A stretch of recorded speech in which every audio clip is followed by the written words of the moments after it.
മുകേഷിനെ പങ്കെടുപ്പിച്ചുള്ള cinema conclave നടത്തിക്കില്ലെന്ന് Yuva Morcha സംസ്ഥാന അധ്യക്ഷൻ CR പ്രഫുൽകൃഷ്ണനാണ് ഫേസ്ബുക്ക് പോസ്റ്റ് പങ്കുവച്ചത്. വിവരങ്ങളുമായി രേഷ്മ ബാബു ചേർന്നു. രേഷ്മ, എന്താണ് നിലപാട്?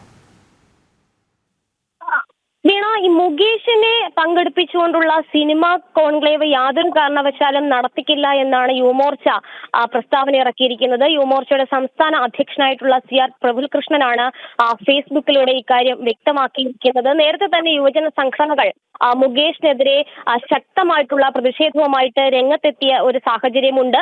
ഈ സിനിമാ കോൺക്ലേവുമായി ബന്ധപ്പെട്ട നയരൂപീകരണ സമിതിയിൽ അംഗമാണ് മുകേഷ്. പക്ഷെ മുകേഷിനെതിരെ രണ്ട് പേർ രംഗത്തെത്തിയ സാഹചര്യമുണ്ട്. ഒന്ന് കാസ്റ്റിംഗ് ഡയറക്ടർ ആയിട്ടുള്ള ടെസ് ജോസഫ് ആണ് നേരത്തെ തന്നെ തനിക്ക് ഈ 19 വർഷം മുൻപ് മുകേഷിൽ നിന്ന് ദുരനുഭവം ഉണ്ടായി എന്നുള്ള ഒരു പരാതിയുമായിട്ട് രംഗത്തെത്തിയത്. അതിനുശേഷമാണ് നടി മിനു മുനീർ ഇത്തരം ഒരു ആരോപണം, അതായത് അത് ഗുരുതരമായിട്ടുള്ള ആരോപണമാണ് മുകേഷിനെതിരെ നടി മിനു മുനീർ ഉന്നയിച്ചിരിക്കുന്നത്. തന്നെ കലണ്ടർ സിനിമയുടെ ചിത്രീകരണത്തിനിടെ ഹോട്ടലിൽ വെച്ച് മുകേഷ് കടന്നു പിടിച്ചെന്നായിരുന്നു നടി മിനു മുനീറിന്റെ ആരോപണം. ഈ ആരോപണങ്ങൾ നിലനിൽക്കെ തന്നെ സിനിമയുമായി ബന്ധപ്പെട്ടുള്ള പ്രശ്നങ്ങൾ പരിഹരിക്കുന്നതിന് വേണ്ടിയിട്ട്, അല്ലെങ്കിൽ അത് കണ്ടെത്തുന്നതിന് വേണ്ടിയിട്ട് രൂപീകരിച്ച നയരൂപീകരണ സമിതിയിൽ മുകേഷ് അംഗമായിട്ട് തുടരുന്നതിൽ അതിൽ ചില അപ്രധാനമായിട്ടുള്ള, അല്ലെങ്കിൽ അത് ശരിയായ നിലപാടല്ല എന്നാണ് യുവജന സംഘടനകൾ ഉന്നയിക്കുന്ന ഒരു കാരണം. എന്തായാലും ഇക്കാര്യത്തിൽ മുകേഷിനെ പങ്കെടുപ്പിച്ചുകൊണ്ട് കോൺക്ലേവുമായിട്ട് സർക്കാർ മുന്നോട്ട് പോവുകയാണെങ്കിൽ അത് നടത്താത്ത രീതിയിലുള്ള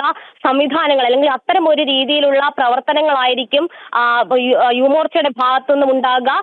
മുകേഷിനെ പങ്കെടുപ്പിച്ചുകൊണ്ടുള്ള ഈ ഒരു കോൺക്ലേവിൽ അതിനെ ശക്തമായി പ്രതിരോധം തീർക്കുമെന്നാണ് യുവമോർച്ച സംസ്ഥാന അധ്യക്ഷൻ നിലവിൽ നിലപാട് വ്യക്തമാക്കിയിട്ടുള്ളത്. വീണ. ഓക്കെ, ശരി രേഷ്മ.